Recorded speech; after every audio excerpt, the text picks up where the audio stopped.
Hi, this is a video clip about ideas to proof Heelwork position.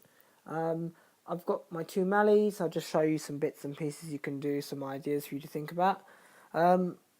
Obviously, the basic stuff is testing the head position with your hand, so a bit like a nose bridge, which is still obvious to do, pushing the nose down and off, and obviously throwing toys on the floor and distracting the dog that way. So the dog would come into position, hold the position. I could either use a nose bridge at the top of the nose or to the side to try and push the head off.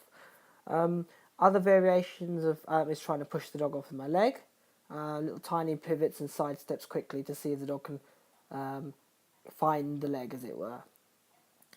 Obviously, good heel work is about testing the dog's understanding and seeing if the dog can maintain the position. So, for example, I can distract the dog with treats by trying to lure the dog out of position. I can make little sideways movements. Like the dog should react instantly to the leg. It should be fine in that position, so I can move to the left, to the right, subtly. And another simple thing I can do is, obviously on the lead, is try and pull the dog out of position, pulling her forward, pulling her out to the side, seeing if the dog understands that she has to put herself in the right position. So I'm looking obviously for resistance, the dog to maintain that position, regardless of what I'm doing.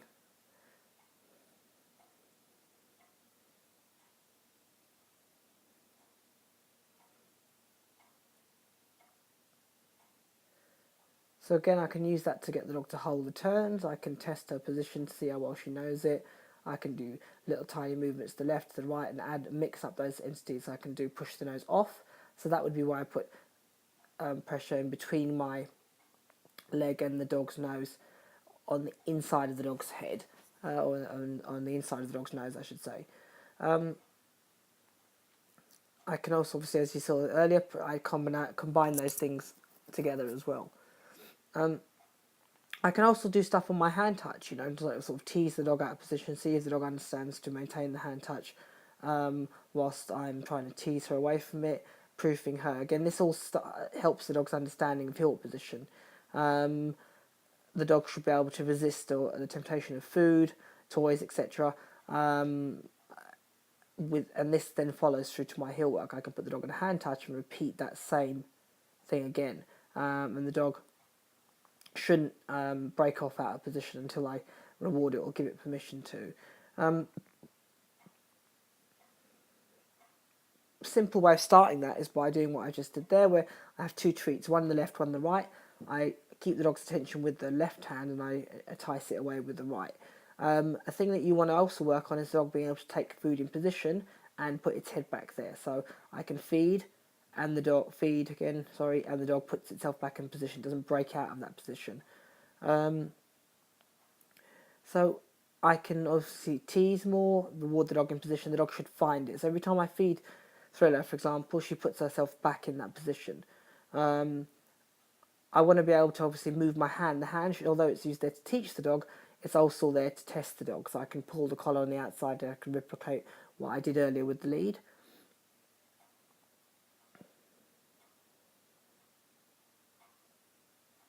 So if again, for example, with my clients that do Schutzhund, we progress to that stage and all the swinging hand is just another proofing exercise so the dog understands to maintain those same rules. Another little exercise I do is leaning away, seeing if the dog can put herself in position and maintain contact even regardless of what I'm doing. So I can move in any angle and the dog will adjust herself to find that position and to maintain it. So I can lean over her, I can test the shoulder, I can test the inside of the neck. I can make it all a little game for her so she wants to maintain that position. If you can watch, she's trying to fight to stay on the leg and then clicking and rewarding for what I like.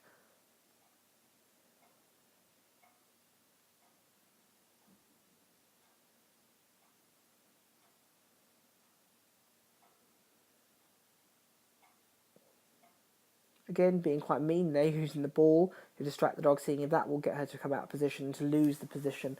And then using that as the reward as well, so the dog doesn't resent that or become apprehensive about the ball being used as a distraction.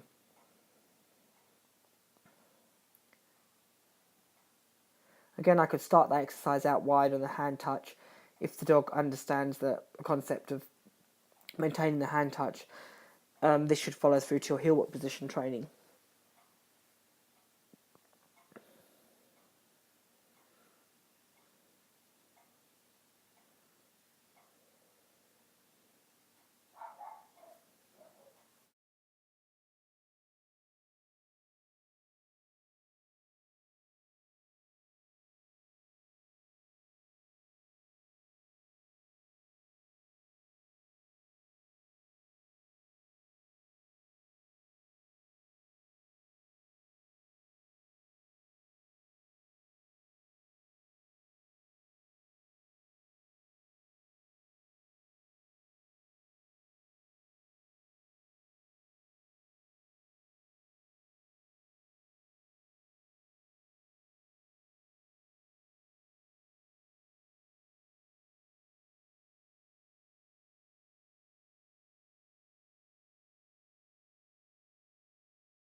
Okay, here we are again. Just showing you some different stuff with strut. My older Mally's now retired, but I sort of just going through some basic stuff.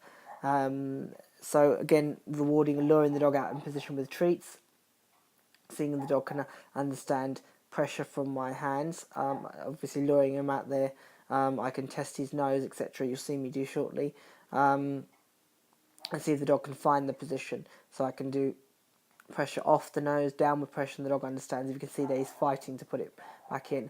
And I'm also putting that into movement, so I can do that on the move. I can push the dog's pressure nose off my leg or test the dog whilst I'm on the move. So I'm obviously asking the dog to constantly understand to maintain that position, and I'm trying to proof it and see if the dog understands to maintain it regardless of what I'm doing with my hands. I trying to make the dog make mistakes.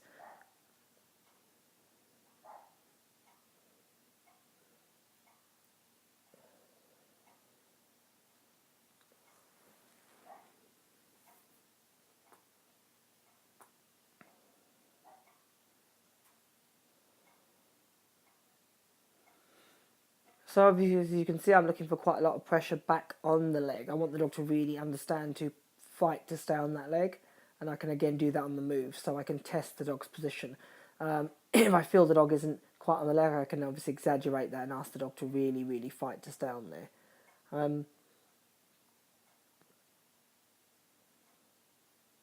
Again, I can do that after turns, throughout turns, on the move, on straight. So the dog's preempting that hand coming back and seeing if the dog wants to come off. I can try and push the dog off my hands. The hand isn't relying as a target. Once I've trained it, I'm trying to I would untrain it so the dog really understands the position.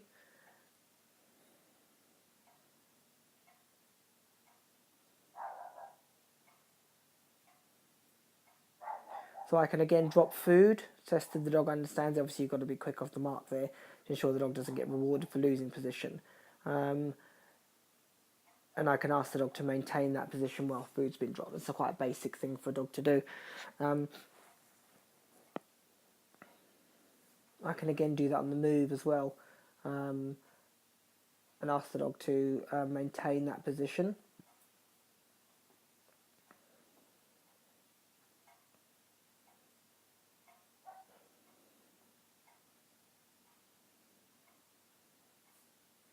And these exercises I can do with a hand touch to give the dog some foundation. So I can use the hand touch to cause the problem. I can drop food or I can test it, see if the dog understands to stay on there. And I can be quite, ask a lot of questions of the dog by really, really enticing it, trying to make the dog make a mistake, get the dog to walk over toys, walk over tidbits whilst it's on a hand touch.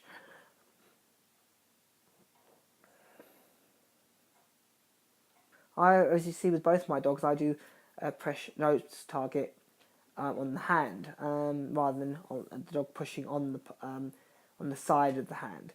I think this creates more lift, and I can stylize a little bit of movement because the dog has to make upward pressure.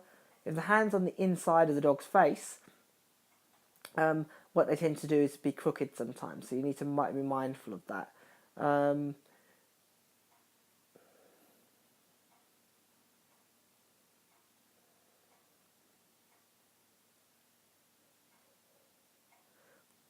Again, throw the tidbits in the dog, and again, it's just a game. The dog's not going to get punished for it. The consequence is the dog doesn't get the reward. So, just got to be quick to keep on ahead of the dog.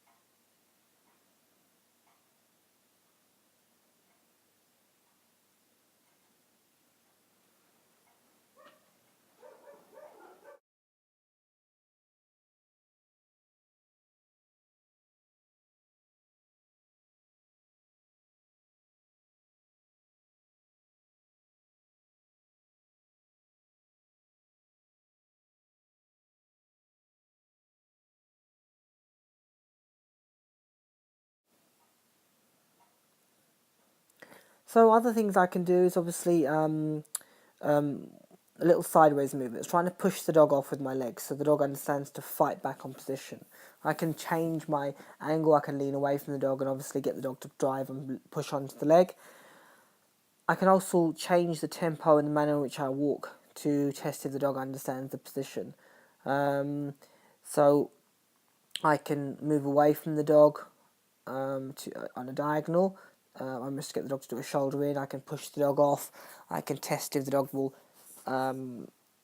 maintain the contact and look again, find the leg, constantly finding that leg. So I can go from being straight and slightly moving away. So I'm bringing my left leg over my right and asking the dog to squarely move across. So again, he didn't read that initially and he's just picking it up there. That's better. I can circle away from the dog, getting the dog to push in. I can change the tempo, the stride length I take. All these little things, again, moving away from the dog. Getting the dog to, pushing him off there, getting the dog to read that I've moved away. He needs to compensate for that gap. And I can do the similar sort of stuff with the toy again. So I can use the toy as a distraction, exactly like you did with the tidbit. Same sort of stuff. Wave the toy, distract the dog, try and push the toy, get the dog to understand, to drive on that leg. And again, making the dog make subtle little movements. Dogs tend to pick up on the bigger movements, but the little subtle ones they don't. So that obviously he reads very easily. And I want the dog to then read the tiny movements.